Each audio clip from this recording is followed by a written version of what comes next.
Buenos días a todos, buenos días Miss.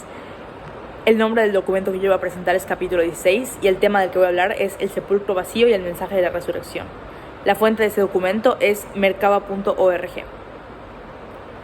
La importancia para el creyente de este documento es que habla de la resurrección de Cristo como un evento histórico que marca a todas las sociedades pasadas y presentes, ya que es un acontecimiento muy cuestionado porque nadie sabe exactamente lo que sucedió.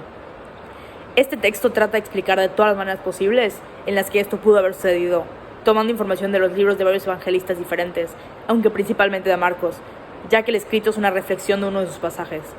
También se señala que la narrativa de dicho suceso transcurre de distintas maneras dependiendo de su narrador. Hay partes que se repiten en todas las versiones, hay muchos detalles irrelevantes que son cambiados, pero eso no altera la narrativa porque son irrelevantes.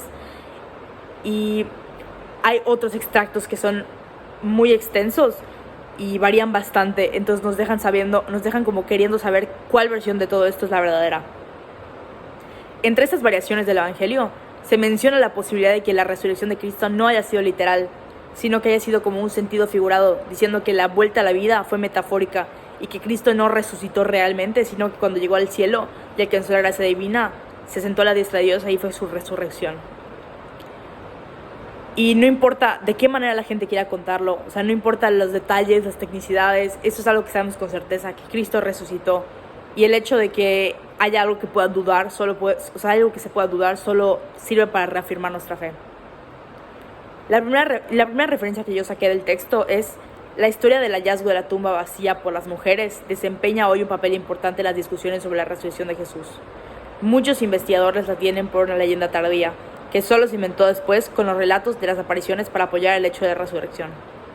Mi reflexión acerca de esto es que cuando llegaron tiempos modernos y los historiadores empezaron a indagar acerca de la Biblia y de la resurrección de Cristo, muchos llegaron a la conclusión de que la parte de la historia en que las mujeres se encuentran en el sepulcro vacío nunca pasó en realidad, ya que ellos cuestionaban esta parte específica porque cambia bastante dependiendo de quién cuenta la historia. Entonces empezaron a pensar que fue algo que fue agregado más tarde para darle más credibilidad a la resurrección.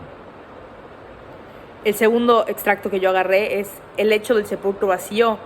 No parece que se discutió en la polémica contra los judíos, se adoptaron otras explicaciones. Mi reflexión acerca de esto es que cuando el cuerpo de Cristo no fue encontrado donde se suponía que tenía que estar, esto ni siquiera fue un tema tan importante ni se discutió contra los judíos, porque muchos pensaron que había otra explicación lógica que justificara la ausencia del cadáver. Mi tercer extracto, la aparición de los ángeles, que los distintos evangelistas refieren de modo diferente, parece ser más bien un recurso estilístico para exponer el mensaje de la resurrección.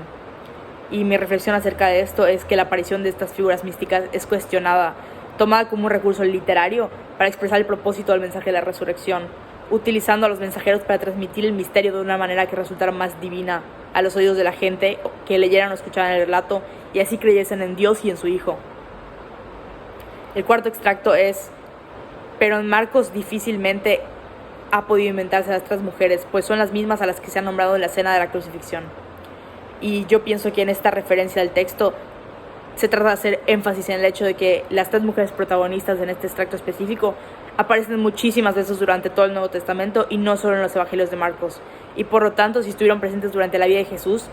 dando a entender que, tiene muy poco sentido cuestionar la veracidad de este relato, ya que estas tres mujeres podemos comprobar que sí existieron y que sí fueron parte de toda la vida pública de Jesús.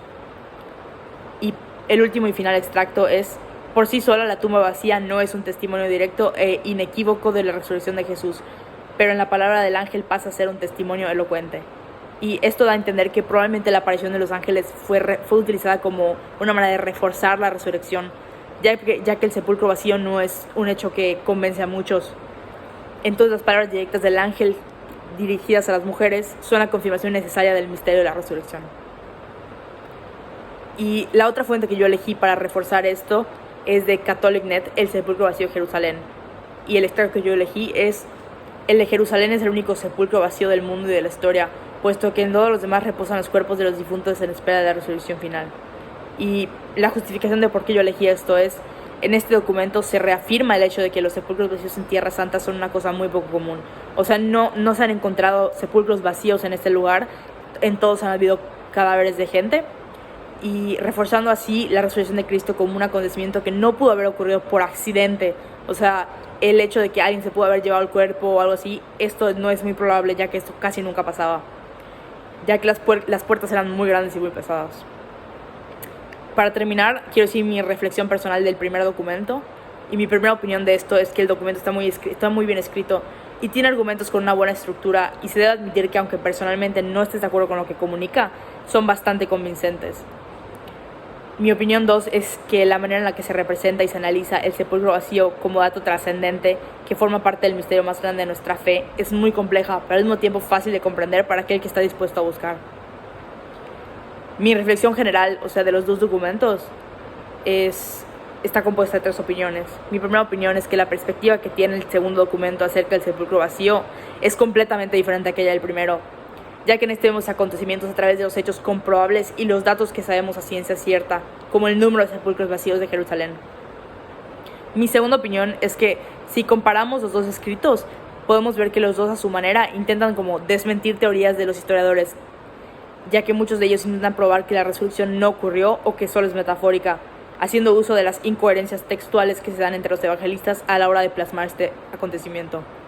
Y mi tercera y última opinión es que los dos documentos tienen muchas diferencias como a la manera de abordar el tema seleccionado,